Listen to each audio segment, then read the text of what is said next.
بسم اللہ الرحمن الرحیم۔ السلام علیکم۔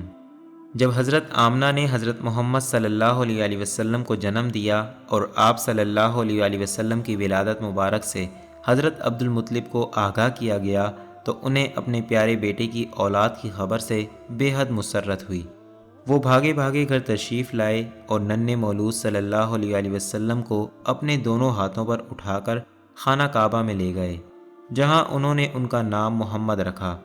یہ نام اہل عرب کے لیے مانوس تو تھا، مگر آج سے پہلے کسی نے یہ نام نہیں رکھا تھا۔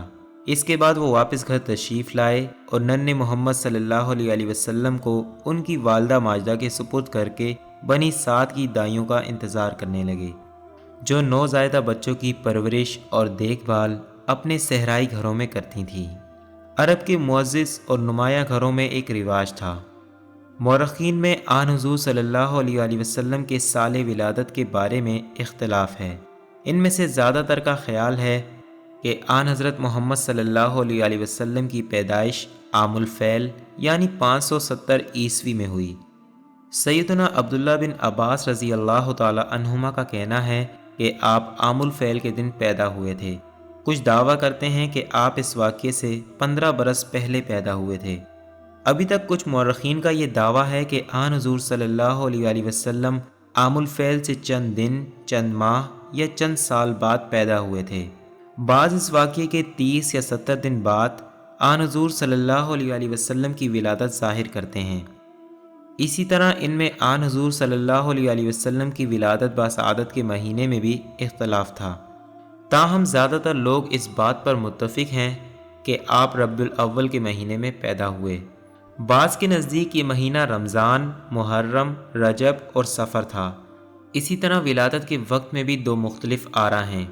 کوسن ڈی پرسول نے تاریخ عرب میں لکھا ہے کہ آپ صلی اللہ علیہ وسلم اگست 570 عیسوی میں عام الفیل کے سال اپنے دادا حضرت عبد المطلب کے گھر میں پیدا ہوئے تھے۔ حضرت عبد المطلب نے آن حضور صلی اللہ علیہ وسلم کی ولادت کی خوشی میں 7ویں روز اونٹ ذبح کر کے اہل قریش کی دعوت فرمائی اور ان سب کو کھانا کھلایا۔ اس دعوت کے موقع پر قریش نے آن حضور صلی اللہ علیہ وسلم کا نام مبارک سن کر حضرت عبد المطلب سے دریافت کیا، آپ نے محمد نام میں کیا خوبی دیکھی ہے جو اپنے مروجہ ناموں کو نظر انداز کر کے یہ نام منتخب فرمایا ہے؟ اس پر عبد المطلب نے فرمایا، میں نے یہ نام اس لیے رکھا ہے کہ اللہ تعالیٰ آسمانوں پر اور زمین پر انسان ان کی مدح سرائی کریں۔ حضرت آمنہ اب ایسی دایا کی منتظر تھیں جو ان کے لختے جگر کو پرورش کے لیے اپنے ساتھ صحرائی ماحول میں لے جائے۔ اشراف عرب میں شیر خوار بچوں کو دایا کے سپرد کرنے کا رواج تھا۔ ولادت کے 7 روز بچہ دایا کے حوالے کر دیا جاتا اور 8 سے لے کر 10 سال کی عمر سے قبل بچہ والدین کے پاس نہیں لوٹتا تھا۔ دودھ پلانے والی خواتین بادیہ نشین قبائل سے تھیں جو ہر سال مکہ معظمہ میں اسی غرض سے آتیں کہ وہ امراء کے بچوں کو پالنے کے لیے حاصل کریں۔ ان میں سب سے زیادہ مشہور اور مقبول قبیلہ بنی سعد کا تھا، اس لیے حضرت آمنہ بھی قبیلہ بنی سعد کی کسی دائی کی راہ دیکھ رہی تھی جنہیں بچوں کی پرورش کرنے میں خاصی مہارت حاصل تھی۔ سب سے پہلے آپ صلی اللہ علیہ وسلم نے اپنی والدہ ماجدہ حضرت آمنہ کا دودھ پیا، اور اس دوران حضرت آمنہ نے آن حضور صلی اللہ علیہ وسلم کو صوبیہ اسلمیہ کی رضاعت میں دے دیا جو ابو لہب کی کنیز تھیں۔ انہوں نے ہی جناب حضرت حمزہ رضی اللہ تعالی عنہ کو بھی دودھ پلایا تھا جو آن حضور صلی اللہ علیہ وسلم کے چچا تھے۔ اس طرح حضرت حمزہ رضی اللہ تعالیٰ عنہ آن حضور صلی اللہ علیہ وسلم کے رضائی بھائی بھی بن گئے۔ صوبیہ نے اگرچہ آن حضور صلی اللہ علیہ وسلم کو چند ہی روز دودھ پلایا تھا، مگر آن حضور صلی اللہ علیہ وسلم کی محبت ان کے دل میں اتر گئی اور وہ جب تک زندہ رہیں آن حضور صلی اللہ علیہ وسلم کو دیکھنے کے لیے تشریف لاتی رہیں۔ آپ صلی اللہ علیہ وسلم ان کے ساتھ ہمیشہ حسن سلوک سے پیش آتے۔ صوبیہ کا انتقال ہجرت کے 7ویں سال ہوا۔ صوبیہ کا اپنا بھی ایک بیٹا تھا جو آپ صلی اللہ علیہ وسلم کا دو شریک بھائی تھا۔ ہجرت مدینہ کے بعد آپ صلی اللہ علیہ وسلم نے ان کے بارے میں معلوم کیا تو پتہ چلا کہ ان کا انتقال ہو چکا ہے۔ بالآخر بنو سعد کی دایا عورتیں شہر مکہ میں پہنچ گئیں۔ مگر وہ یتیم بچوں کو قبول کرنے سے کتراتی تھیں۔ ان کا خیال تھا کہ یتیم بچوں کی بیوہ مائیں انہیں پرورش کے اخراجات ادا نہیں کر سکتیں۔ جن بچوں کے باپ امیر اور زندہ تھے انہوں نے ان میں سے ایک ایک بچہ لے لیا۔ کسی بھی دائی نے حضرت آمنہ کے جگر گوشے کی جانب توجہ نہ کی۔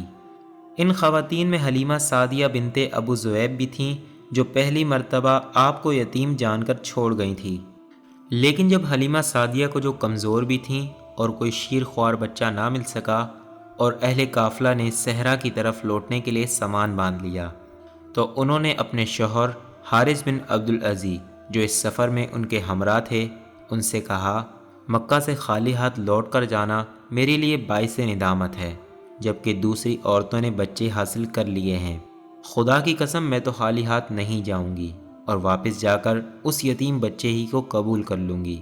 حلیمہ سعدیہ کے شوہر نے کہا، اس بچے کو لینے میں کوئی حرج نہیں اور امید ہے کہ خدا تمہارے اس عمل کو پسند فرما کر تمہیں نواز دے اور اس میں ہمارے لیے برکت پیدا فرمائے۔ حلیمہ سعدیہ واپس آئیں اور خیر و برکت کے اس خزانے اور حضرت آمنہ کے اس ذریتیم لخت جگر کو اپنے دامن میں بھر کر گھر کو لوٹ گئیں۔ حلیمہ سعدیہ فرماتی ہیں کہ جوں ہی انہوں نے آپ صلی اللہ علیہ وسلم کو گود لیا، ان کے گھر میں برکتوں اور رحمتوں کا نزول شروع ہو گیا۔ گھر پہنچی تو ان کی بکریاں زیادہ صحت مند ہو گئیں، ان کی خوب افزائش ہوئی اور وہ تعداد میں بھی زیادہ ہو گئیں اور ان کے گھر میں خوشحالی آ گئی۔ آپ صلی اللہ علیہ وسلم نے زمانہ شیر خوارگی کے ابتدائی 2 برس صحرائی آب و ہوا میں بسر کیے۔ حضرت بی بی حلیمہ سعدیہ انہیں اپنا دودھ پلاتیں اور ان کی صاحبزادی شیمہ انہیں اپنی گود میں کھلاتی رہتیں۔ اس کھلی اور فطری فضا میں آپ صلی اللہ علیہ وسلم نے پرورش پائی، تو اس سے آپ صلی اللہ علیہ وسلم کی نشو و نما خوب ہوئی اور آپ کے اعضاء مبارک نہایت متناسب اور تنومند ہو گئے۔ صحرائی آب و ہوا نے آپ صلی اللہ علیہ وسلم کے حسن و جمال اور وجاہت کو بھی دو چند کر دیا۔ رضاعت کے 2 برس پورے ہو جانے کے بعد حلیمہ سعدیہ آپ صلی اللہ علیہ وسلم کو آپ کی والدہ ماجدہ کے پاس لے کر آئیں، مگر حضرت سیدہ آمنہ نے ان سے فرمایا کہ وہ انہیں پھر سے اپنے ہمراہ لے جائیں تاکہ آپ صلی اللہ علیہ وسلم ذرا اور بڑے ہو جائیں اور شہر مکہ کی اس وبا سے بھی محفوظ رہ سکیں جو اس وقت مکہ میں انسانی جانوں سے کھیل رہی تھی۔ اس طرح پورے 4 سال آپ صلی اللہ علیہ وسلم نے صحرا کے فطری ماحول میں گزارے۔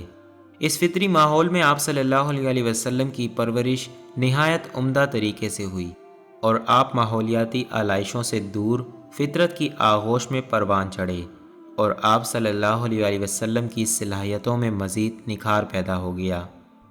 مزید ویڈیوز دیکھنے کے لیے ہمارے اس چینل اردو سینٹر اسٹوری کو سبسکرائب کریں اور بیل آئیکن کو پریس کر دیں تاکہ آپ کو لیٹسٹ ویڈیوز کی نوٹیفیکیشن سب سے پہلے مل سکے۔ جزاک اللہ۔